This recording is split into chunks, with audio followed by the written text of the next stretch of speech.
Check, check, check. 1, 2.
Good morning.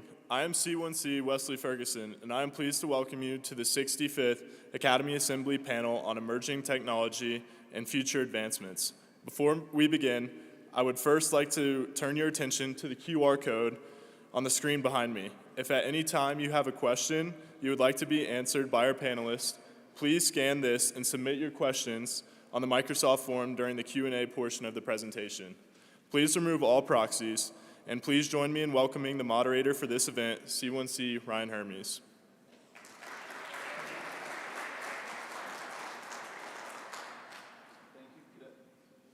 Thank you, Cadet Ferguson.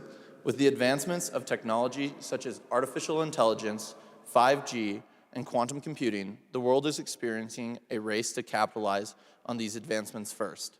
The United States and China are both developing technology that would give their country the edge over the other. What is China investing in that the United States isn't? Where is America placing their focus in these advancements? Which country is currently outpacing the other in these crucial advancements? And now, I'd like to introduce our panelists. Please join me in welcoming our first speaker, Dr. Tai Ming Cheung. Dr. Cheung is currently a professor at the School and director of the UC Institute on Global Conflict and Cooperation. As director of the Institute, he analyzes the evolution of technology in China and how the growth affects China's role in the world. He specializes in Chinese and East Asian defense and national security, and he is especially interested in economic, industrial, technology, and innovation issues. In 2009, he published the book, Fortifying China, The Struggle to Build a Modern Defense Economy. Dr. Cheung graduated from Sussex University with a Bachelor's of Arts in International Relations in 1997. He then received his PhD in War Studies from King's College.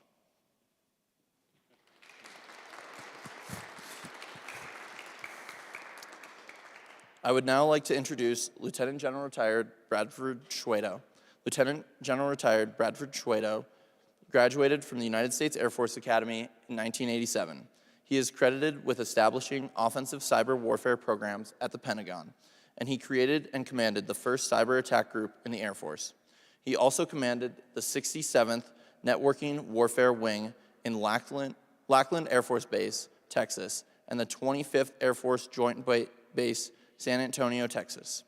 In addition to cyber, he was also an intelligence officer with assignments to the NSA, CIA, and larger intel community.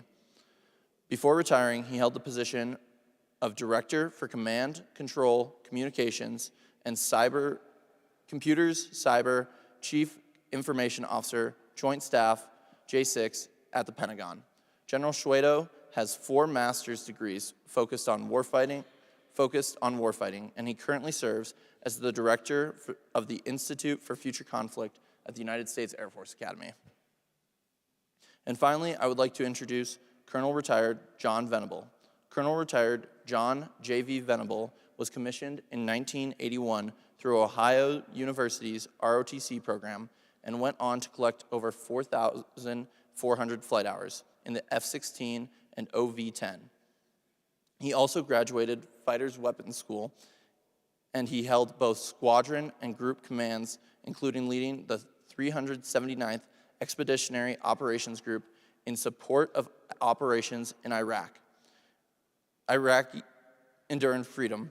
In 1996, he was diagnosed with cancer, and he was told he would never fly again. However, a few years later, he went on to command the United States Air Demonstration Squadron, the Thunderbirds, in his last assignment on active duty. Colonel Venable served as a principal advisor and briefer to the Air Force Chief of Staff, and he currently serves as a senior research fellow for defense policy at the Heritage Foundation. Please join me in welcoming our guests.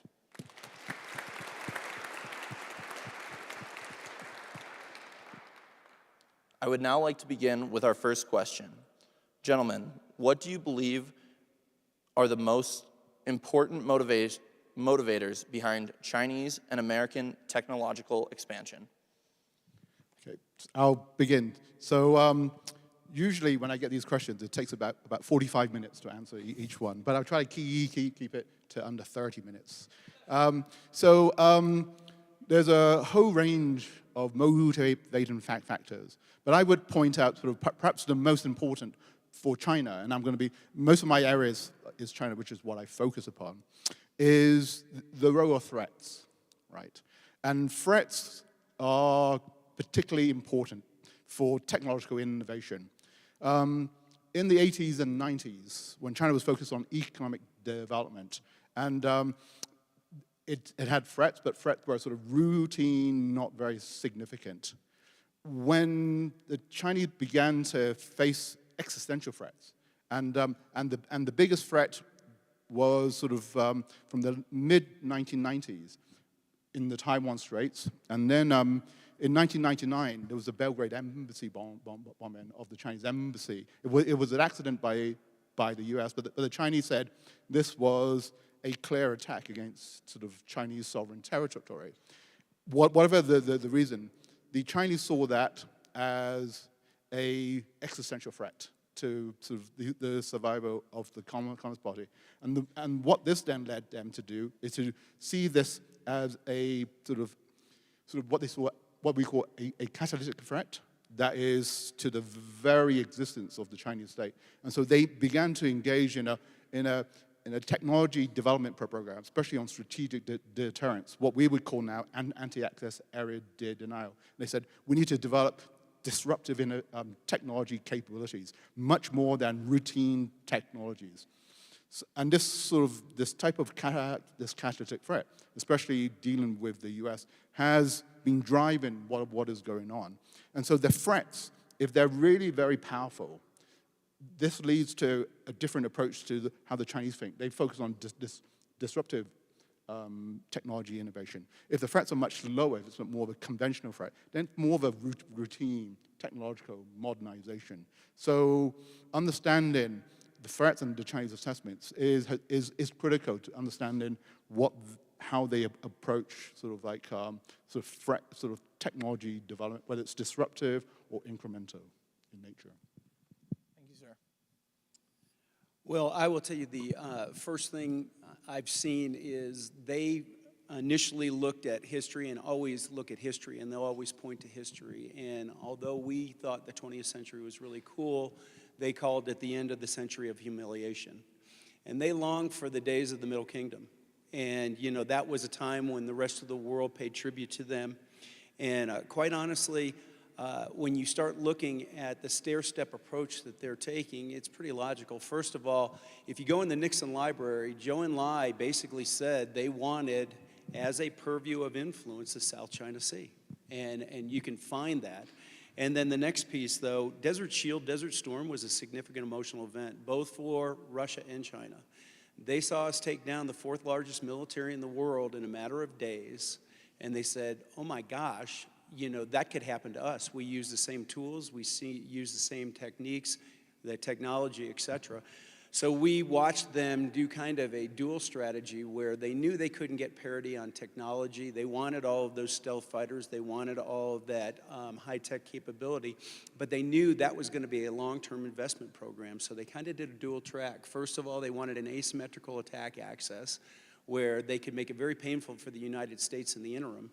And then long-range investment, they could start getting the stealth, the precision, et cetera. Unfortunately for all of us, it's happening at the same time. We're seeing them with backdoors associated with our space capabilities.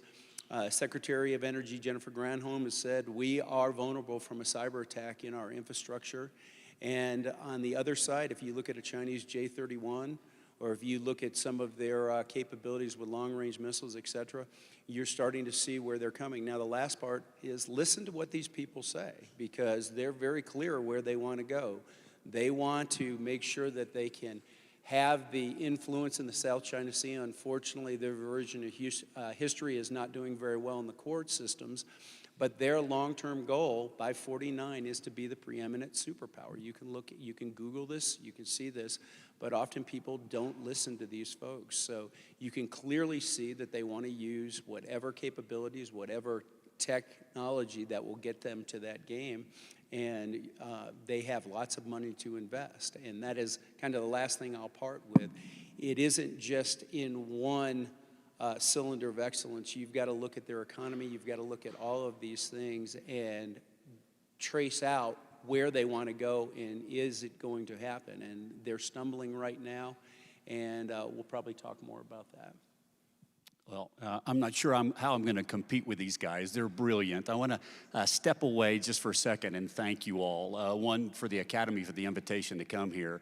Madison, your staff has just been incredible. The cadets have been crazy good. And Ryan and Olivia, your communication's been fabulous. So thank you for that. And thank you all for being here. I'm going to step back a little bit. The question was, why are we competing with regard to technology? And I'm going to take you back a long, long time. In World War I, you saw the advent of aviation, right? The first people who had the airplane went over the lines, could see, observe, and they had an advantage. And so the other side decided to get up and start doing the same thing. Then they started shooting at each other. And then over time, they developed a machine gun that could fire actually through the propeller very accurately without hitting the propeller, which was very important because you'd shoot yourself down. When the Germans invented that interruption gear, they had an incredible advantage over the Allies, and they called it the Fokker Scourge. And the Germans were able to clear the skies over a large area until the Allies inadvertently stumbled on one of the airplanes, German airplanes, that had been lost behind their lines, and we got one of their interrupting gears, and we were able to copy that. And then shooting across through the propeller became the level of technology that everybody climbed to. In between, the Allies didn't have that technology, so they developed these techniques, these counter things. In the fighter community, we called a Luftberry when you would get on the other side of a circle and kind of neutralize a fight. Well, in World War I, if you didn't have the ability to shoot through your propeller, that was the best place to be, because if you had a guy in the back seat with a machine gun that could swivel over and shoot across the circle, you had an advantage on him. And so these tactics became very important. So technology, tactics, technology, tactics, and you start basically this spiral going up. That spiral has led to stealth technology. Today, you won't see a P-51, and we don't fire through the propeller anymore in any Air Force in the world. And so this rise in technology is not just in this air power thing, it's in every suite, so from cyber to shipboard missiles and hypersonics and the likes. This technology has blossomed. So if you want to be a global power, there's 3 or 4 different things. You know, there's the political power, there's the economic power, there's this military power. And military power is something that General Shwedo just mentioned. Everybody watched us during Desert Storm. And so China has slowly started rising up in every one of these areas. And their J-20 technology is pretty stellar. We used to laugh at other people developing stealth. We kind of don't laugh anymore. It's very good. And so they've kind of reached this parity on technology. Almost parity. So you've got technology in warfighting. You've got capacity and numbers in warfighting. And then you've got readiness in warfighting. And so over the years, we've had basically 2 of those 3, and we've always lacked a little bit in everybody else with regard to quantity of numbers, the capacity with which to fight. Today, the Chinese are floating, I think last year they floated something like 17 surface combatants, new ships that they produced, and you go, well, that was just a one-off. It's not. We floated, I think, 3 last year, 3 surface combatants. So their capacity is growing. Their ability to produce things like their J-20 stealth fighter. Last year, the United States acquired less than 100 of our F-35s. This year, the Chinese will produce more than 100. They're all going to the Chinese Air Force. And so this idea of ratcheting every area up, when it comes to technology, the reason why they are very close to, in very many areas, parity with us is because they want to dominate. And we've got to be very careful in the other 2 areas, because if they're at a parity on technology, then where are we with capacity and where are we with readiness? Thank you, gentlemen. To follow up, technologically, which state do you believe has the greatest strengths and in which specific areas? For example, do you believe China is stronger in its cyber strengths and the United States in its space capabilities? So I'm going to answer this question in terms of looking at these two states in broader sort of like economic and organizational terms, and then I'll refer back to the technology. So I wrote a book last year called sort of Innovate to Dominate, looking sort of what I call at the Chinese techno-security state and the US techno-security state. In terms of how they're sort of technologically and economically and industrially developed, the US is still ahead, but the Chinese are catching up, and they have the momentum.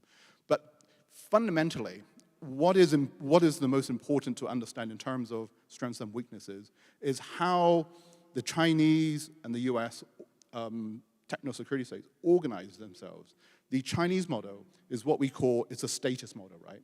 It's a state-led, top-down driven approach where the state is driving a lot of sort of like the programs. They define what the strategies are, and they mobilize. The US historically and today is what we call an anti-statist, which is more of a bottom-up, market-driven sort of approach itself. And so sort of in the Chinese top-down approach, it's all about sort of concentration of resources, like making sure that state-owned enterprises lead the way, and they can bring in sort of like the private companies, but it's state-driven. And that's been very good because the Chinese have been able to sort of develop all the organizational sort of and business mechanisms to push that, et cetera. The US approach is a little bit messy, but over the long term, it's done really well. That was the reason why the US won the Cold War, because the US sort of like market-driven approach beat out the Soviet Union on the military side. It also won against Japan on the commercial side, et cetera. The question to today is how strong and how sustainable is the US model? It had its heydays back in the Cold War. A lot of it is beginning to to get frayed. A lot of it's becoming sort of outdated, especially the acquisition system. So the US needs to sort of update and modernize.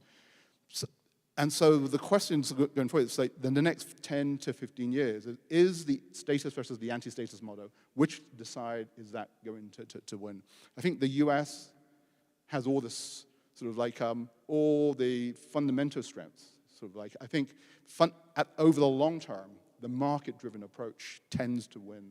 But the Chinese also have a lot of advantages in that way. So as an academic, it's too early to tell. But it's like but looking at these two very different models will help us to sort of be able to address this question going forwards.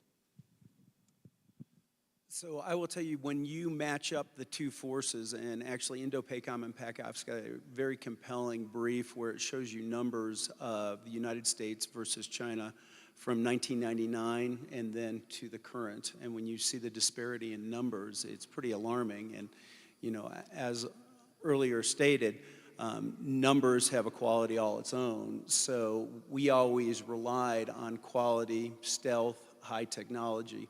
But when we look at what China has done over the years, they've made up the numbers, they've made up the technology. And while we've been fighting the global war on terrorism for 20 or 30 years, and we were padlocked on ISIS and Al-Qaeda, Russia and China have been padlocked on us, and they know us very well. And one of the main things, you know, technology just doesn't win things for you. It's got to be the organizational structure. It's got to be the things that has already been covered. But I will tell you, when you look at what they've been doing as they've been studying us, after Desert Shield and Desert Storm, Norman Schwarzkopf, who was the commander of the forces during Desert Storm, said we could give the Iraqis our F-15s and our M1A1s, and we could take their MiG-29s and T-72s, and the result would be the same. And as an intel officer, when I walked into him and said, hey, this is what a Chinese J-20 can do, or this is what a MiG-29 in that circumstance could do, he'd pat me on the head and go, yeah, BJ, but they don't fly them like we do. And he was 100% right. This was a tenuous capability that we've always held as an advantage. And unfortunately, while they've been studying us, they've also been taking advantage of how we train, how we go to war. And I see a lot of capabilities, and unfortunately for us, there's been a lot of patriots that have been running around, and I say that tongue-in-cheek, that are selling our training portfolios to the Chinese. There's one hero in Australia right now, weapons school grad, waiting to be extradited back to the United States because he's selling our capabilities and our trainings and getting rid of that tenuous advantage because, and you'd sit there and go, well, how do you know that they're doing well? Well, actually, when we watch their exercises and listen to it, it looks a lot like the United States. And they're catching up on all of these different things.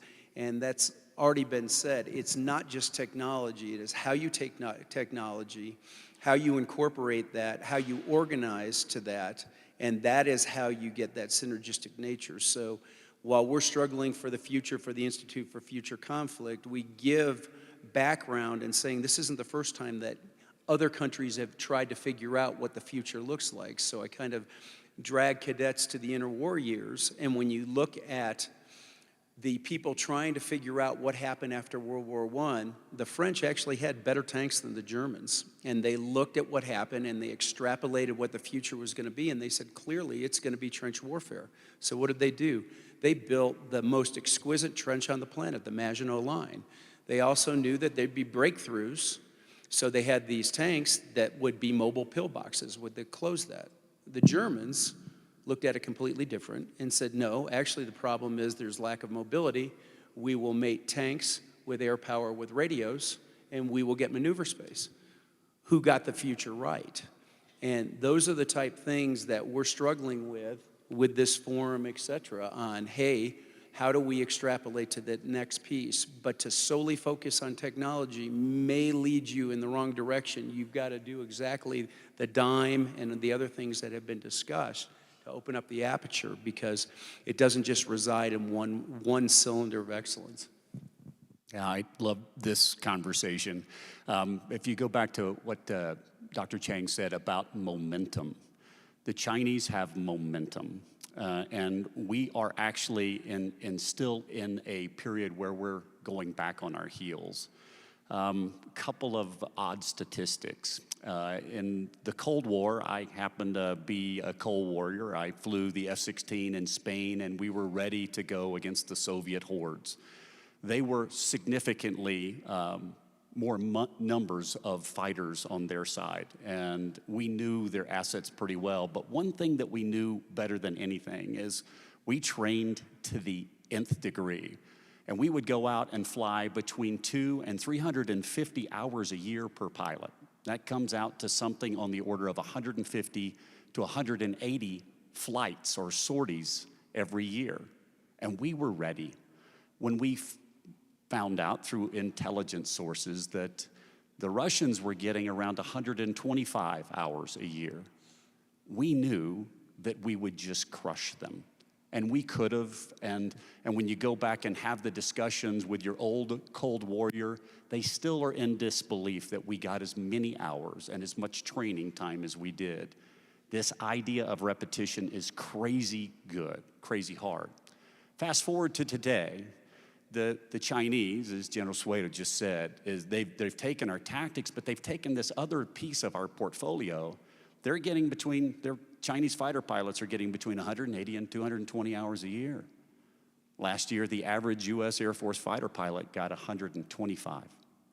We have now flipped the tails, and many of you will say, but our simulators are so much better, and we're supplementing that flying time with simulators. Yeah, we are. The average guy or gal on the flight line is getting 1 to 1.5 simulators a month. And so we are falling behind on this. And I'm going to take these two things and start piling them together. Is the Air Force has for a long time told our pilots that this is all the number of hours that you can, this is all of the number of hours that you can expect. And that's kind of created a lid over the mayonnaise jar. It's a cellophane lid. And when you talk to pilots now, as opposed to them wanting to fly more, and actually I want to fly 3 to 4 times a week, they're saying, you know, I've got a lot of extra duties to do out there. And I'm not sure I would have the time to actually fit another sortie or 2 into my week. This want to push the boundaries, this, if you'll excuse the phrase, this want for a maverick out there, or a fleet of mavericks out there that are pushing people and pushing the boundaries to where they will actually have that fervor, that froth in the mouth that says, we can take them and we know we can. We need that back desperately. Your question was about technology. And which technology, which of these ratcheting technologies are we besting them or are they besting us? The one they're besting us on is through this internet, this ability to shape the dialogue. The Russians are very good at it. The Chinese are very good at it. The Chinese are so good at it that you guys don't see it. They are in Congress, they are in the Senate, they are influencing our United States every way that you can imagine in very subtle ways. Go back to 1986, 87, the United States introduced a weapon system into Europe called the GLICM, the Ground-Launched Cruise Missile. It was a nuclear-tipped cruise missile that we would have in caserns throughout Europe, and they would deploy out and go to positions and go through mock launches, if you will, and then go back to the caserns. We did that so that the Russians had to actually answer, or we were answering the Russian capability that way. Very soon after the fielding of those, riots, all but riots, demonstrations started popping up throughout Europe, and nations had to actually start going and saying, hey, United States, could you back off of the GLICMs? We want them out. So you had PMs throughout Europe, ministers saying, please get these out of our European area. You've got to do that for us. At the end of the Cold War, when all of the documents started coming out, do you know who funded all of those demonstrations? The Soviet Union. And there's lots of people out there that are willing to be lemmings, if you will, to jump on that bandwagon and say, hey, you're right, those GLICMs need to leave. And therefore you end up with these very well-intended people who have been shaped by the outside to actually harm their own defense. We in the United States and we in the West need to start rising up in this battle of minds and start actually bringing back a thing called nationalism. If I said that and some of you kind of shivered in your seats, it's because of this shaping of the dialogue. Nationalism means pride in the United States. If I asked West Pointers to say, to stand up and fight for your team, you would, right? If I asked you to say, you know, Air Force Academy guys or Naval Academy guys, you would, because that's allowed. But to actually be proud of the United States, that's something that Germany needs to get back in its coffers, Belgium needs to get back in its coffers, France and the United States, proud of where you are and proud of what you've done. And this Internet of Things has shaped that in such a dramatic way that you all are probably surprised by that. That's what I think they dominate. Gentlemen, we have focused a lot on tactics and how that kind of incorporates into technology. One of the things that China is focusing on is making its tech companies loyal to China. Therefore, what are the political implications of China centering its tech companies on the government interests of China? So you talked about sort of tech companies being loyal and centering that. Sort of what I would suggest is like what was important is the issue of how the Chinese government is leveraging sort of the civilian sector for its strategic and military purposes. And there's this concept that the Chinese have been pushing called military-civil fusion. which has been sort of like a top priority for Xi Jinping since the mid-2010s, which is how does sort of China, the Chinese state, leverage both the private sector, but also the civilian state sector that normally doesn't engage on defense or on strategic issues to support sort of like a military and strategic development. So military civil fusion has been taking place sort of like, as I said, since the mid-2010s. And it's been sort of a very, very important approach. It hasn't really gotten a great deal of traction because the problem with the Chinese economy is that it's very compartmentalized. Historically, the Chinese defense sector and the Chinese sort of civilian economy have been sort of like put in their own different boxes, and there hasn't been very much interaction. But Xi Jinping's trying to do this, and especially in the last few years, as the great power competition has accelerated, as the US and the Western countries have tried to increasingly sort of like impose export controls to prevent sort of critical technologies such as semiconductors going to China, the notions of military civil fusion have become more important.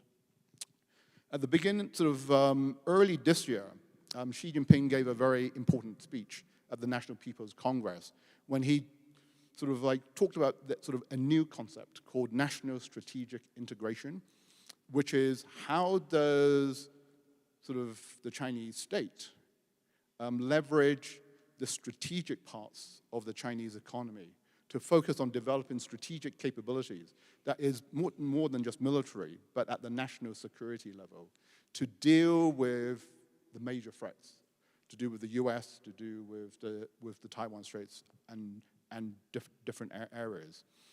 The last time that sort of this notion of national strategic integration took place was back in the 1960s, when China was facing sort of the threat from the Soviet Union and from the US. And the Chinese did this to launch their nuclear weapons development program and their sort of like ballistic missiles and their space programs. This was in 1960, and it was a lot of success.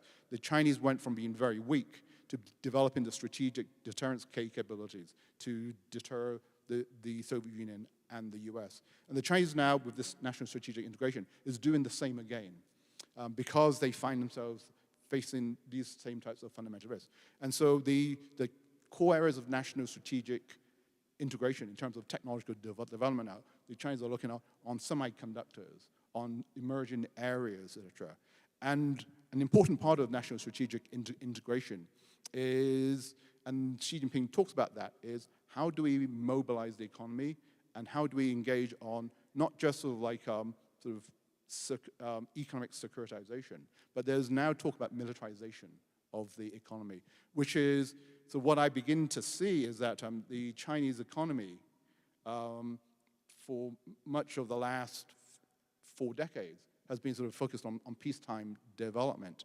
And now we're beginning to see growing signs, still early, but signs of preparing for military conflict. It's not that they will go to conflict, but they're building sort of like sort of the industrial and technological bases. And the conflict with the Ukraine, the need for defense production is actually sort of pushing that need itself. So that's what I see in terms of how the Chinese Communist Party is pushing the rest of the Chinese technology companies and other parts of the economy to focus on more security and military developments. Yeah, I could probably go on all morning about all the times we've seen our technology magically appear in a J20 or anything else, so I won't do that to you. Honestly, my concern was, hey, when are we going to show a learning curve? Because as soon as they got the intellectual property, they kind of got jettisoned off to the side. There were numbers that were released this morning that is actually pretty interesting. The second quarter numbers came down, and foreign investment's down to $4.9 billion, and that's an 87% decline, and it's the lowest since 1998. So I'm hoping maybe that people are starting to see that learning curve, because exactly what the good doctor just said, that we're seeing it mixed across the board. But President Xi has not been very smart with a lot of his current and most recent kind of dictums where a lot of these foreign investors can be jailed. They'll be stopped at the border, all of these different places. So, and when they did the complete shutdown during the COVID, people started questioning whether China was a reliable provider. So you see diversification across the South China Sea when you see Singapore, Malaysia, Vietnam, all of these other places. So I think when you look at where they're going, I think there's been some missteps. And when you look at the most recent party, and we looked at all the people that have been replaced, it kind of looks like he's surrounded himself with sycophants, and there's really not a lot of economic expertise there. So he knows he has a problem, and it's going to be actually interesting to see what he does, especially with these numbers that came out. And it's not just that, it's the Belt and Road Initiative also. There's about 1,700 failures on that attempt, and I think they're kind of lacking at about $450 billion on that, and there's discussions that maybe they won't use Chinese banks because they're having so many problems with this. But back to the original question, I think there is more and more of an understanding that there is a significant link. And when we start talking about backdoors and others, and I loved what you just said, and you guys are going to start throwing things at me, but I'll just take TikTok for an example. Start throwing things. I know this is a generational thing, and I'm young, I'll get over it. And I also know it's about 150 million users in the United States. But let me kind of pile on what he's doing. So I'm failing retirement. I'm also a senior vice president for a bank doing cyber and insider threat. One of our employees downloaded TikTok, and the person goes, I never turned it on. I never turned it on. And I don't doubt that for a second. We cracked open the back of that cell phone, and 2.5 gigs had already gone out the back. So I go, so what was in that 2.5 gigs? I have no idea. Now, if you look at what we get in TikTok and what the Chinese get in TikTok, it's two different worlds completely. They get STEM, they get patriotic stuff. We get the cyber equivalent of fentanyl.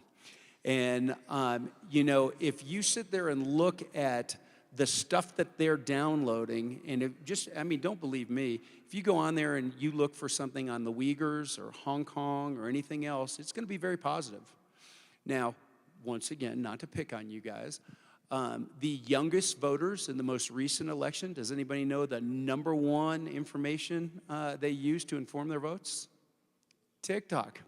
So that. Now the last part is, here's a little more alarming piece. When it comes to cyber, if you're a member of the law enforcement community, military, or intelligence community, if I walk in and say, I want to get into the cloud, they give me unfettered access because it's law. Now, when you read about TikTok going Project Texas, there's going to be a cloud in the United States, and that way we'll circumvent those laws. Somebody walked into a ByteDance meeting. ByteDance is the higher headquarters for TikTok, with a recorder, and that person recorded 80 hours of conversations, and one of those conversations where they were laughing because they still have access to the cloud. Now, more disconcerting, they used the phones to find out when a ByteDance employee was co-located with a BuzzFeed or a Forbes reporter to find out who leaked that information. So what seems like a very benign cat video thing, you've got to understand that, to your point of the question, there are more backdoors, and I can tell you other stories of things that we get that have more backdoors. And for you as the future leaders, supply chain and a jaundiced eye with your providers is probably not a bad idea. Now that you're aware that there may be disinformation on TikTok, you'll have more informed decisions. But we need to make you aware of all the things that we're dumping you into in that future fight. I wasn't going to say anything, I swear. What they just said is so incredible, and if you didn't get that, you missed something special. TikTok is everywhere. Have you seen the last TikTok commercial? The one where the young girl is dancing with a bunch of old people in a retirement home, and how the old grandmas are saying, I'm a TikTok star now, and this is about health, and this is about wellness. This is about you. This is about shaping your mind about how good TikTok is. Shift to DJI. Do you know the most popular drone in the world is a Chinese drone named DJI? How many people actually own DJIs? Yeah, so fascinating, right? They've actually cracked open DJI drones and found backdoor technology that feeds everything back to China. And so what's everything? Well, that's pictures. Oh, well, what do you get out of pictures? It's your image. It's you, and you give that away. When you fly that drone over a city, it geolocates everything in the city down to a half a meter. It tells this system where it is. When you fly it next to a base, next to the Air Force Academy, everywhere, this information goes, and it goes back to China. It is by law. No Chinese company can deny access of its information to the Chinese government. No company can do that. So if you think for a second that they are nefarious, well, if you think they're bad actors, you're right. If you think they're for the good of all mankind, you're going to be sold that for the rest of your life, then do that. One last insight. DJI, the United States military, our agencies all know it's bad.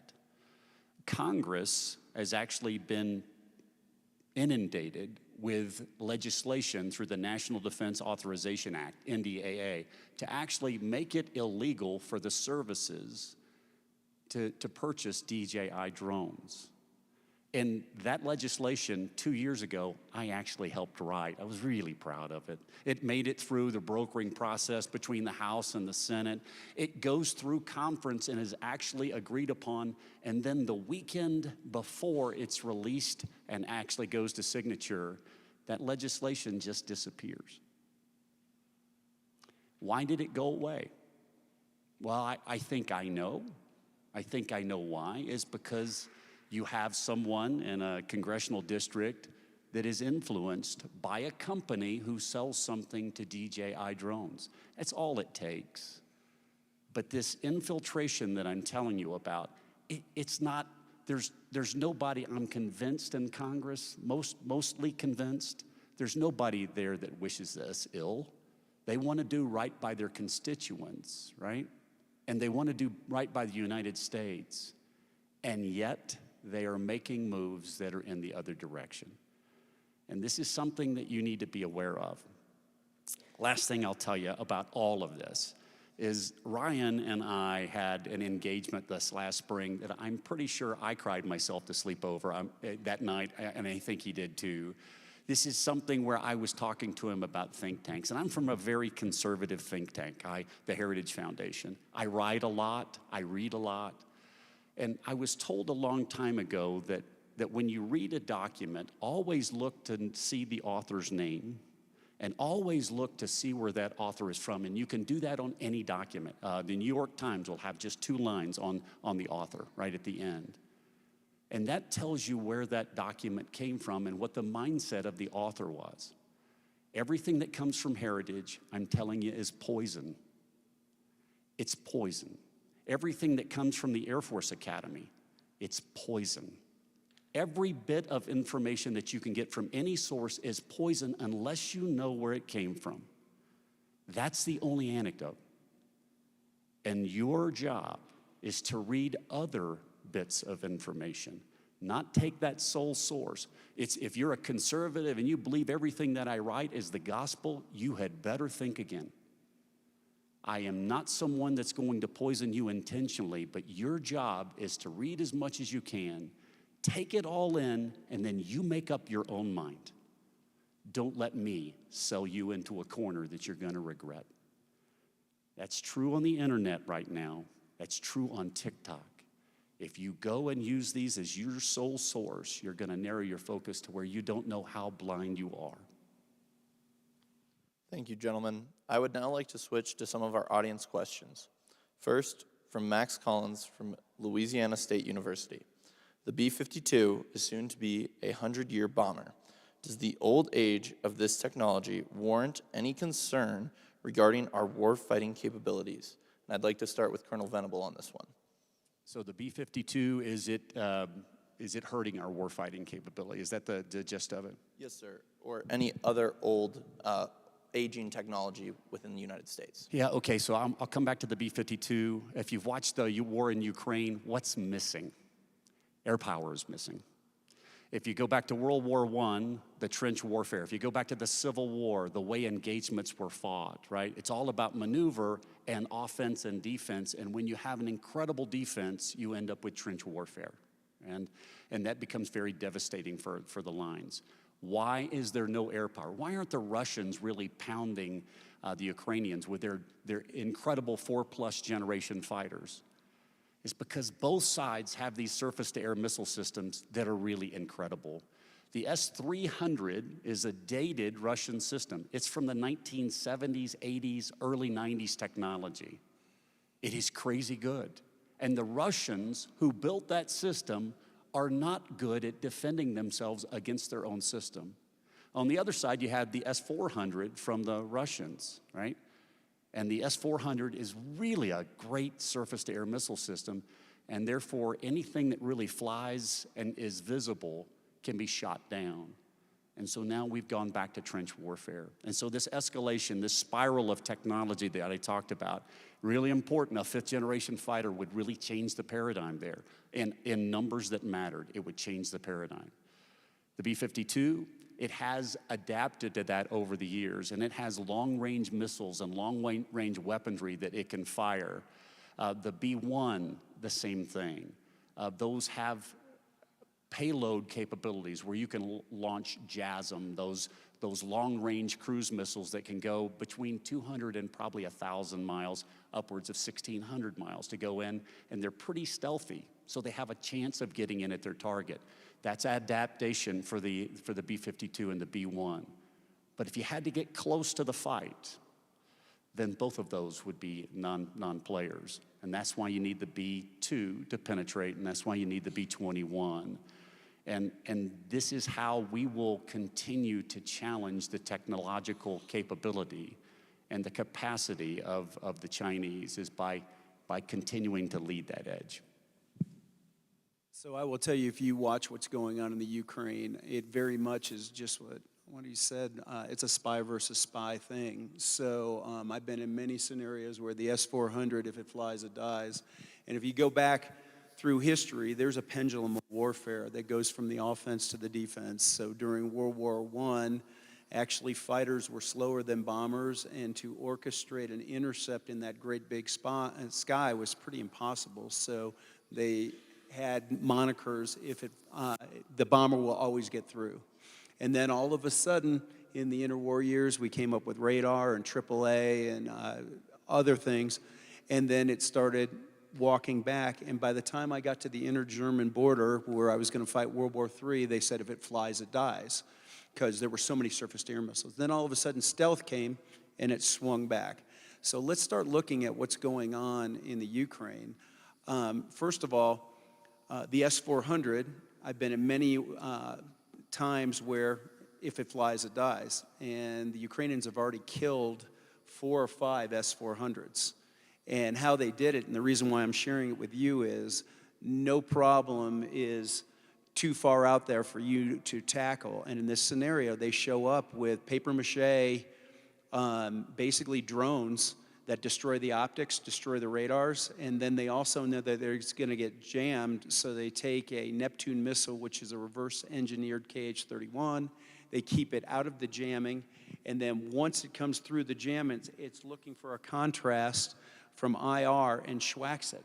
And they've been able to figure out how to counter a billion-dollar surface-to-air missile system through drones and others. Now, exactly what we were talking about with the B-52. It's keeping itself relevant by this spy versus spy. For you guys in the future, the days of a provider giving you shrink wrap and software and go, here's your new toy, it's gone. I am telling you, whoever's the provider is needs to be in the foxhole with you, constantly tweaking that capability. And that's exactly what we're saying with the Russians. The introduction of HIMARS, all of these other capabilities, you see them really beating them up, then the Russians tweak it and back. The last part, and this is the most disconcerting thing for me, General Clark, who was the commander of SOCOM, just recently retired, pointed out the fact that American service members on the ground have not had a bomb drop on them since 1953. And what he's witnessing is these drones that are destroying tanks, killing people, they're dropping grenades in people's laps, etc. I'm not necessarily convinced that a B-52, an F-22, or an F-35 is going to be able to do that. And the question is, are we buying the right things for this new introduction of a new capability that we're always going to have to deal with? And then the back thing on the DJI, this is part of that spy versus spy. The Russians were watching the Ukrainians using the DJI, and magically there was a program that quickly identified where the drone driver was and geolocated him. And as soon as they started flying, artillery started coming into their area. So once again, supply chain, et cetera. You are constantly going to be in this acquisition technology fight because it is a spy versus spy the entire time. And a B-52 that was created in the 50s is not the B-52 that were there. The scenarios we plug it into will not be the same ones that we have in the future. It'll be standoff and others. But you constantly have to have a jaundiced eye throughout the game plan because we're dumping you into that scenario fairly quickly.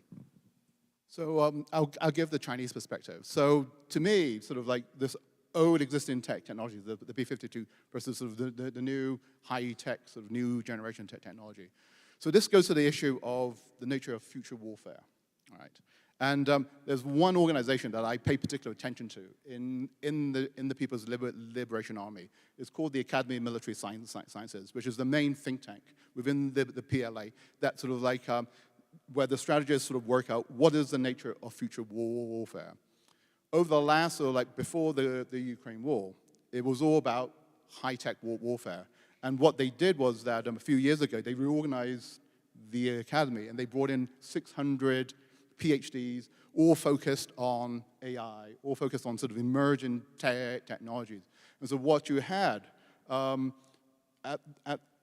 the Brain Trust, which Xi Jinping pays very close attention to, is the cult of innovation. The cult that if it's really high-tech, it's really emerging technology, it must be really good. But then I think the Ukraine war has led to sort of like major sort of debates that is taking place. Because the Ukraine war, while there's a lot of high-tech, a lot is about attritional warfare. And I'm sure because the Chinese are very close to the Russians, they're learning a lot of the lessons that the Russians are, where it's like, yeah, it's really good to have high-tech, but it's also really good to have the old technologies that you can sort of throw in, that you can deal with. It's like, you may not just be fighting the US. It's like if you're in the Taiwan Straits, you're dealing with sort of like third countries that don't need all the high tech. And so for the Chinese, it's like, it's finding that balance between the old tech, which they have in large quantities and which they can throw because that has a quality all of its own, as well as the high tech. And so it's finding that balance to work out, so what is the nature of future warfare? Is it sort of like short, sharp sort of warfare, or is it long-term duration of sort of like attritional industrial type warfare? And I think it's like military should have their options open on all these areas. Thank you, gentlemen. I believe we have time for one more final quick question. It is oftentimes hard to grasp the potential of often sensationalized technologies such as quantum computational artificial intelligence. What is a framework that you would recommend for non-STEM focused individuals to conceptualize these potentials? So that's a methodological approach. To me, it's like, I think JFE looked at it. The technologies are a very, very important part. But there's all these other different factors. And so as we talked about it, it's about organizational factors. It's about doctrinal factors. It's about non tangible military facts, the role of human capacity, etc. So when you look at the universe of factors that goes into estimating military power itself, the technology, the cult of technology is very, very important. But as we find, a net assessment, especially if you do it from an overall perspective, the technology I would think is not necessarily even the most important. It depends on the context, but it's all these other geostrategic, geoeconomic, political. It's and even issues as we talk about of motivation, of what drives, and it's because one thing, especially when I look at China, right? It's you talk about nationalism. So when you talk to the Chinese, when they fight over Taiwan, they know what they're fighting about. It's about sovereignty. It's about defending against the cohesiveness of the Chinese state. But when you're fighting against other countries, like in the South China Sea or elsewhere, or against the U.S., and then it becomes less of it. Is it nationalism, or is it about what the Communist Party wants, etc.? So all of those types of motivation factors are also very, very important. That the technology plays an important role, but it's all these other types of considerations. I would just say, as a non-STEM, I would make sure that you did your homework. You don't have to get into the ones and zeros, but you absolutely need to understand the technologies that are being produced, how you can accentuate the positives and negate the negatives in every scenario that we dump you in. The next piece, when I talked about the disparity of numbers between Russia and China, that leaves out one really key portion of the equation, and that is our friends and allies. And I got to tell you, the Russians and the Chinese are really struggling because they're rapidly realizing there's a huge difference between friends and clients. And I will tell you, friends, in my short term, I have found lots of friends that have got a lot of game in technology. And having them, and there's a reason why there are international cadets here, because we start that friendship early. And there is a lot to be learned in all directions. And lastly, you'll see that those numbers that originally looked very alarming rapidly get more manageable, which is why the Chinese get very upset when they start seeing all the collaboration we have with all the people in the neighborhood. And it's not just in numbers, it is absolutely in expertise. And they will bring a lot of help to the fight when you go forward. Yeah, your question is a hard question to answer. You guys know the game show Jeopardy? Y'all know the game show Jeopardy? 5 years or so ago, they had this all-time champion who was just crazy smart. He was crazy smart in everything. And if you look at quantum computing, that's what crazy smart is in every way you can imagine, and can solve problems really, really fast as long as you ask the thing the right question, right? So if you ask that Jeopardy guy, who is the fastest man in the world today, he could probably tell you. Who's the fastest woman? He could probably tell you. But they interviewed that guy and said, so you're the president of a company, right? You came up with some new genome to cure cancer, right? No, he wasn't wealthy. He wasn't a leader in any area.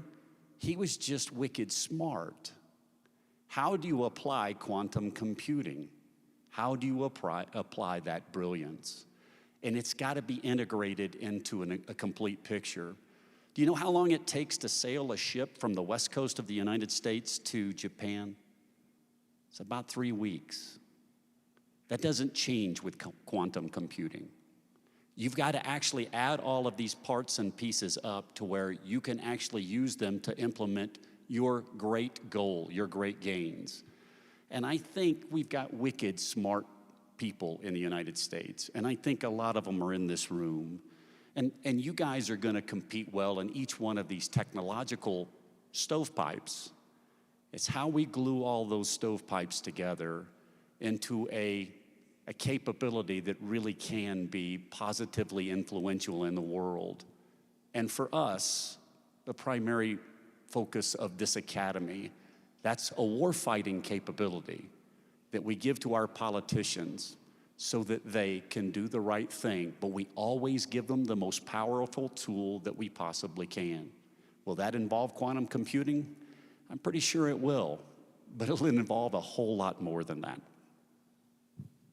Thank you for your valuable contributions this morning.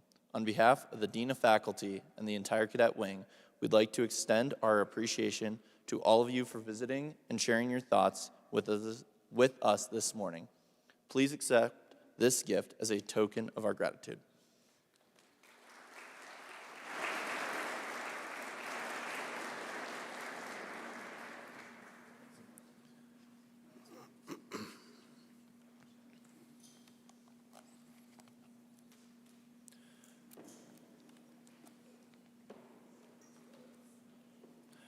This concludes our panel discussion on emerging technology and future advancements. As a reminder, our third round of workshops will begin promptly at 09:30.